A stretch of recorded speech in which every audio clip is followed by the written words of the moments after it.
우리는 지금 하나님께서 이스라엘 백성들에게 주신 7 절기에 대해서 계속해서 살펴보고 있습니다. 여러분, 지난주에 우리가 어떤 절기에 대해서 함께 살펴보았습니까? 지난주에는 나팔절에 대해서 살펴보았는데요. 나팔절은 몇 월 며칠 날이라 그랬죠? 7월 1일이라고 그렇게 말씀을 드렸습니다. 유대인들에게는 나팔절은 로시 하샤나라는 그런 말인데, 이 날을 이제 새해의 첫날로 지키는 것입니다. 여러분 한번 해보시겠습니까? 로시 하샤나.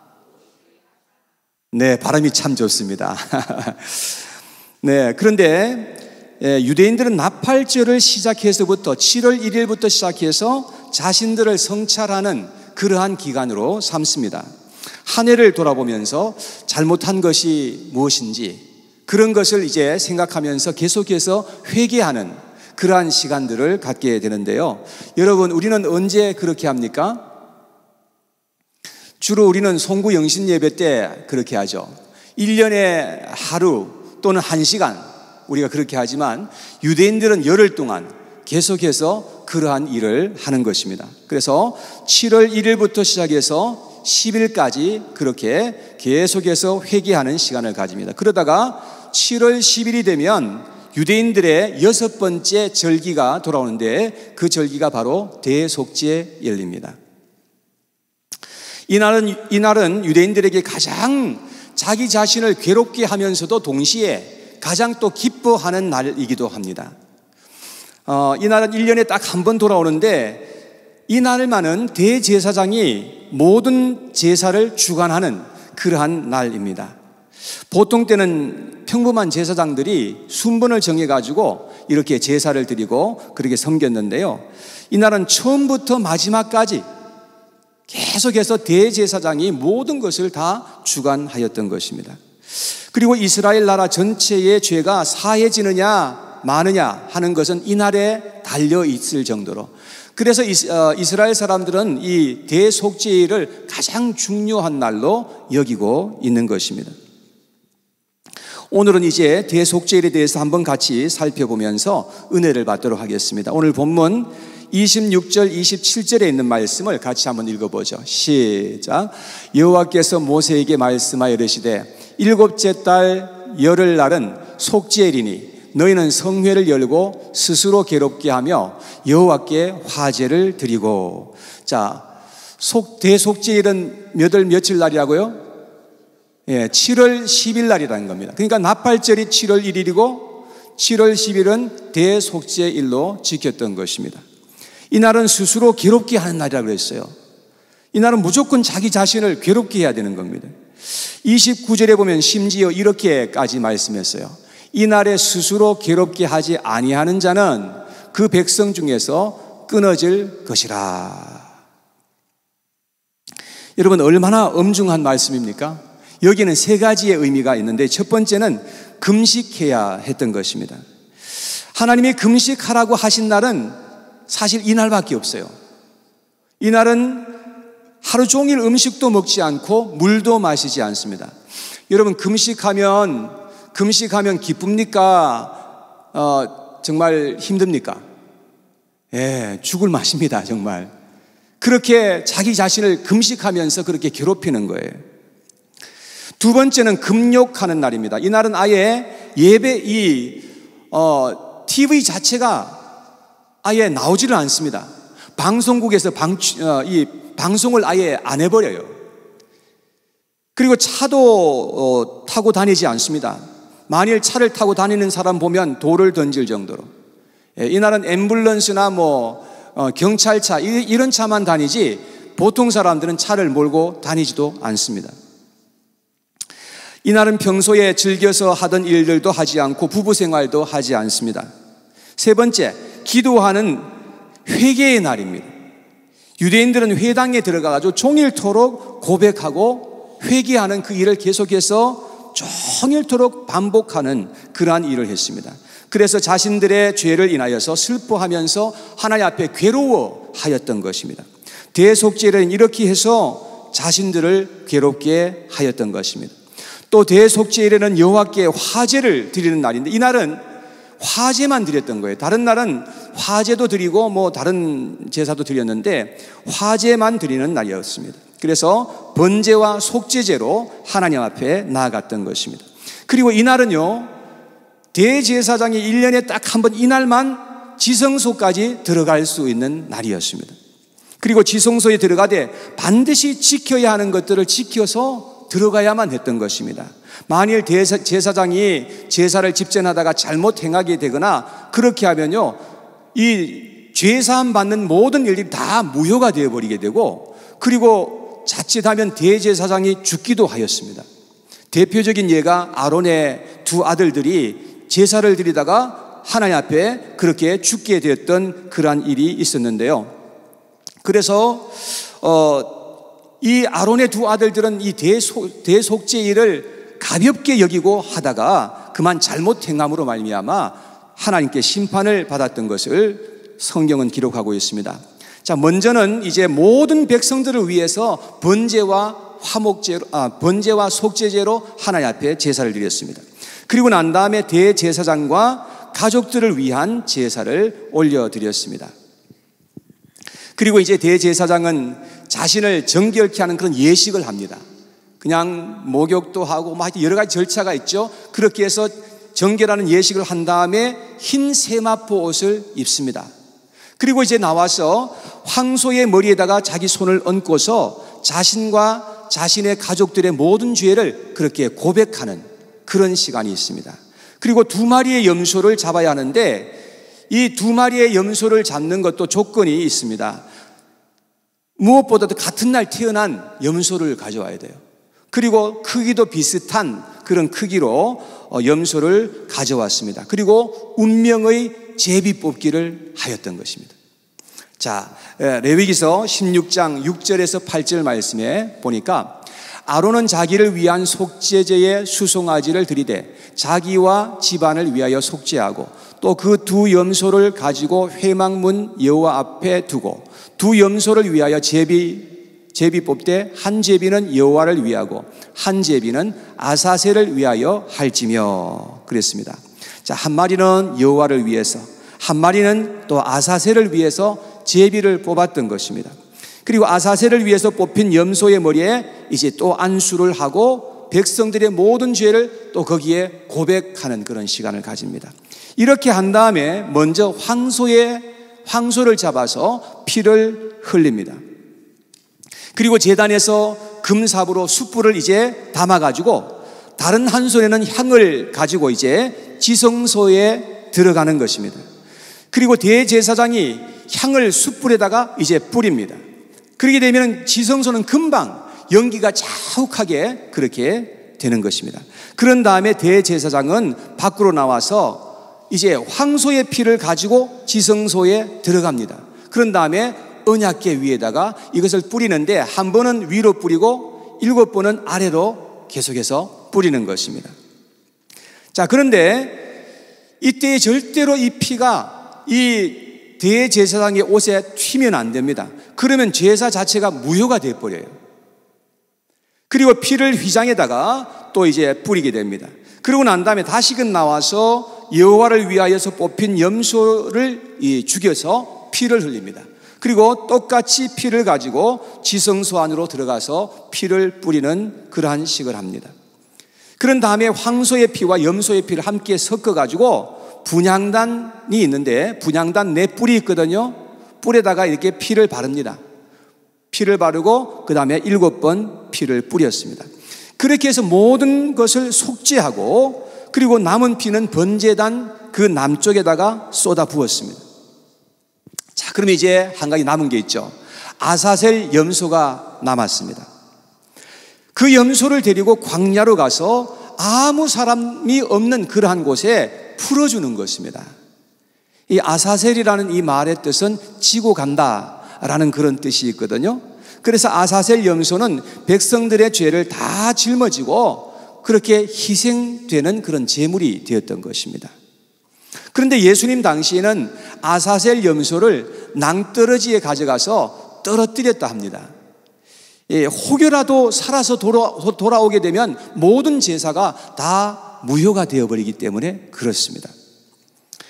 여러분, 영리한 개들은 집에서 멀리 데려가서 거기다 풀어놔도 다시금 집으로 찾아온다 그러잖아요.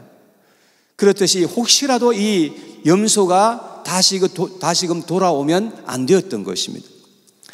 이렇게 한 다음에 대제사장은 성전으로 돌아옵니다. 그러면 많은 백성들이 거기에 함께 모여서 회개하고 있는 거예요. 그리고 대제사장을 기다리고 있는 것입니다. 그때에 대제사장은 레위기서 16장에 있는 말씀 전체를 낭독합니다. 이것은 이제 대속죄일에 관한 그런 말씀입니다.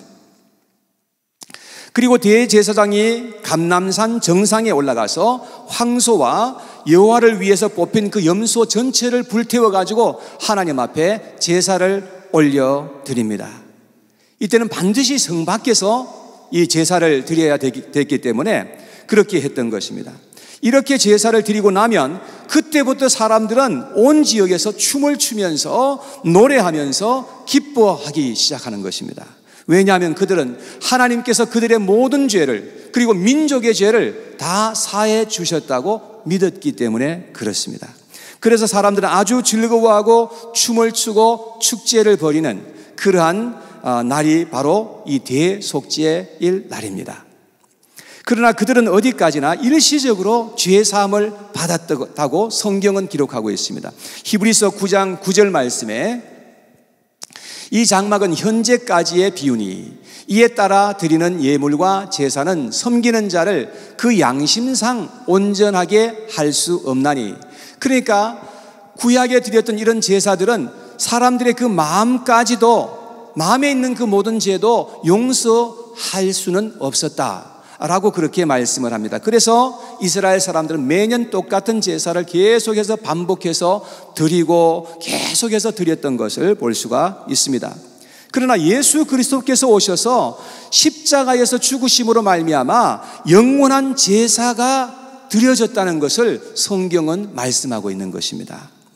예수님은 우리의 죄를 1년 동안만 용서해 주신 것이 아니라 영원히 죄사하여 주셨다고 성경은 그렇게 말씀해 주고 있습니다. 그러니까 우리는 매일 기뻐할 수 있어야 되고 축제의 삶을 살아야 하는데 우리가 많은 경우에 그렇게 하지 못하고 살아가는 것을 우리가 볼 수가 있습니다. 히브리서 9장 11절과 12절은 아주 중요한 구절입니다. 11절 말씀에 보면 그리스도께서는 장래 좋은 일의 대제사장으로 오사 손으로 짓지 아니한 것 곧 이 창조에 속하지 아니한 더 크고 온전한 장막으로 말미암아 그랬죠. 여기에 보니까 예수님께서는 대제사장으로 이 세상에 오셨다 그렇게 말씀을 합니다. 자, 12절에 계속해서 보겠습니다. 염소와 송아지의 피로 하지 아니하고 오직 자기의 피로 영원한 속죄를 이루사 단번에 성소에 들어가셨느니라. 예수님께서는 결코 염소와 송아지의 피로서 하신 것이 아니라 자신의 피를 직접 흘리셔서 그렇게 제사를 드리셨다 그렇게 말씀합니다. 그러니까 예수님은 자신이 대제사장도 되셨고 또 친히 제물도 되셔가지고 우리의 모든 죄를 홀로 담당하시고 친히 영원한 속죄를 이루셨다고 성경은 그렇게 선포하고 있습니다. 그래서 누구든지 예수님께 나오면 죄사함을 받게 되는 것이요 하나님 앞에서 의롭다 인정함을 받을 수 있다고 이렇게 말씀하고 있습니다. 요한일서 1장 7절에 보니까 다 같이 시작. 그가 빛 가운데 계신 것 같이 우리도 빛 가운데 행하면 우리가 서로 사귐이 있고 그 아들 예수의 피가 우리를 모든 죄에서 깨끗하게 하실 것이요 그랬습니다. 우리는 우리의 죄를 그 어떤 방법으로도 씻을 수가 없습니다. 우리가 교회에 이렇게 나온다고 해서 이 예배에 참석하는 이 자체가 죄를 씻어주는 것은 아닙니다. 우리가 선행을 하고 또 헌금을 드리고 그렇게 한다고 해서 그 자체가 우리의 죄를 씻어줄 수 있는 그런 방법은 아닌 것입니다. 여러분, 오직 예수 그리스도의 피를 의지해서 회개할 때에 우리의 죄가 깨끗하게 씻어진다고 말씀하고 있는 것입니다. 그래서 요한일서 1장 9절에 이렇게 말씀했어요. 다 같이 시작. 만일 우리가 우리 죄를 자백하면 그는 미쁘시고 의로우사 우리 죄를 사하시며 우리를 모든 불의에서 깨끗하게 하실 것이요. 여러분, 이 말씀을 우리는 믿고 믿음으로 주님 앞에 나가서 기도해야 한다는 것입니다. 예수 그리스도를 힘입어서 우리는 회개할 때에, 그리할 때 우리의 모든 죄가 씻어지고 더 이상 정죄함이 없는 그러한 자유한 삶을 살 수 있다고 성경은 이렇게 말씀하고 있는 것입니다. 이러한 인생이 예수님 안에서 가능하게 된 줄로 믿으시기를 축원합니다.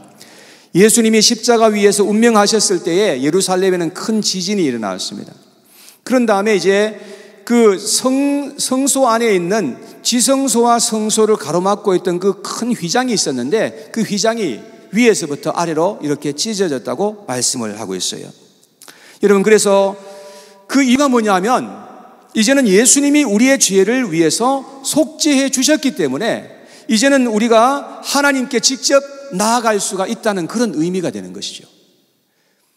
여러분, 그전에는요, 이 지성소에 아무도 갈 수 없었습니다.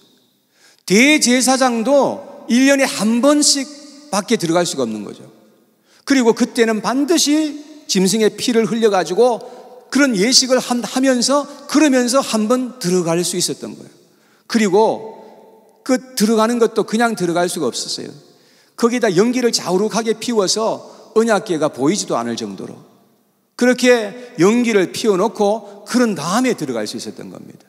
아무나 그곳에 들어간다면 당장에 하나님께 심판을 받을 수밖에 없는 그러한 것이었죠. 그러나 이제는 우리가 예수 그리스도께서 피를 흘려주셨기 때문에 이제는 그 언약궤 안쪽으로 하나님 앞으로 우리가 나아갈 수가 있게 됐다는 것입니다. 히브리서 10장 19절 말씀에 같이 보겠습니다. 시작. 그러므로 형제들아 우리가 예수의 피를 힘입어 성소에 들어갈 담력을 얻었나니. 사랑하는 여러분, 이제는 예수님의 피를 의지하여 지성소까지 들어갈 수 있게 된 줄로 믿습니다. 20절 말씀에 보겠습니다. 다 같이 시작. 그 길은 우리를 위하여 휘장 가운데로 열어놓으신 새로운 살 길이요 휘장은 곧 그의 육체니라. 예수님이 육체를 찢기시고 피를 흘리셨기 때문에 이제는 휘장이 열려졌다고 그렇게 말씀합니다. 우리가 그 길로 들어가야만 살 길을 얻을 것이라고 그렇게 말씀을 하고 있는 것입니다. 이 얼마나 놀라운 일인 것입니까? 여러분, 이 길만이 우리가 유일하게 살 수 있는 길인 것입니다. 이 세상에 다른 길이 없어요. 다른 어떤 방법으로도 우리는 죄사함을 받을 수 있는 길이 전혀 없다는 사실입니다. 그리고 대속죄일은 안식일 중에도 안식일이라고 성경은 말씀하고 있는데요, 레위기서 16장 31절 말씀에 보니까 이는 너희에게 안식일 중에 안식일인즉 너희는 스스로 괴롭게 할지니 영원히 지킬 규례니라. 이 날은 절대 일을 하면 안 돼요. 다른 어떤 일로 소일을 하면 안 돼요. 그래서 이 점을 이용해서 아랍 국가들이 1973년에 이스라엘을 총공격했던 것입니다. 이 대속죄일 날 많은 군인들은 휴무를 하고 있었고요, TV와 라디오도 꺼져 있었고 심지어는 전화까지 다 끊어온 상태였습니다. 그래서 중동 전쟁이 일어났는데 이스라엘 사람들이 엄청나게 타격을 받았죠. 그렇지만 결국 그 전쟁에서 다시금 이스라엘이 승리하게 되었던 것입니다.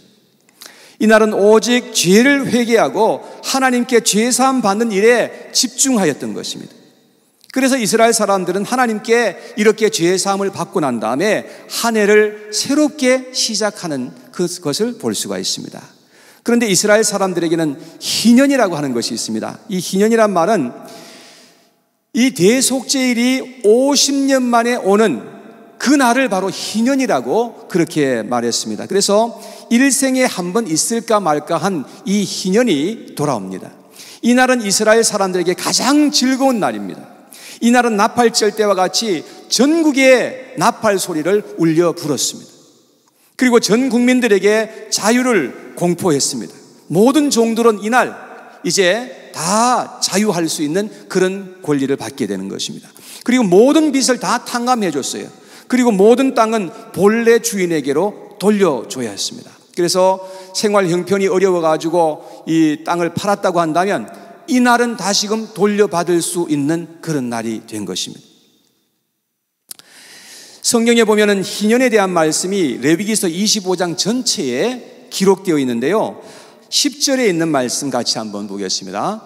다 같이 시작. 너희는 50년째 해를 거룩하게 하여 그 땅에 있는 모든 주민을 위하여 자유를 공포하라. 이 해는 너희에게 희년이니 너희는 각각 자기의 소유지로 돌아가며 각각 자기의 가족에게로 돌아갈지며 그랬습니다. 자, 이 해에는 농사를 짓지 않습니다. 1년 내내도록 안식하는 날입니다. 이것은 예수 그리스도를 통해서 우리에게 임하게 될 완전한 구원을 의미하고 있습니다. 여러분, 예수님께서 재림하신 후에 우리에게 이런 놀라운 은혜가 있다는 것을 여러분 꼭 믿고 나가시기를 바랍니다.